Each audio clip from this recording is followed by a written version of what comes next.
আজকে আমি আর আমার এক বন্ধু সোনার খোঁজে বেরিয়ে পড়লাম। গিয়ে দেখি আমাদের সাথে মই মই হয়ে গেছে। সৈনিকরা আমাদের আসার খবর পেয়ে সব জল শুকিয়ে দিয়েছে। আমরাও পিছু পা হওয়ার লোক নই, তাই আমরা ছোট্ট একটি বাঁশের পুল পেরিয়ে চলে গেলাম বাবাজির মন্দিরে। ওখানে বাবাজিকে দর্শন করলাম। বাবাজি দর্শন হওয়ার পরে ফের আমরা বেরিয়ে পড়লাম সোনার খোঁজে। কিন্তু আর এক সৈনিক আমাদের পেছন ছাড়ছিল না, তাই আমরা গিয়ে দেখি রাজাজি ধ্যানে মগ্ন। এই সুযোগের ফায়দা তুলতে আমরা জঙ্গলের ভেতর দিয়ে যেতে লাগলাম সোনার খোঁজে মহলের দিকে।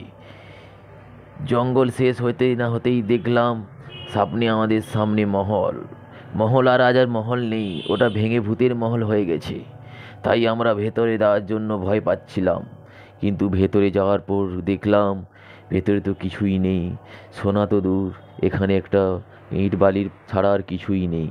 তাই আমরা ওপরে যাওয়ার চেষ্টা করলাম, কিন্তু গেতে গিয়ে আমার এক পার্টনারও ওখান থেকে পড়ে গেল। আমি ওকে তুলে নিয়ে ফের উপরে গেলাম।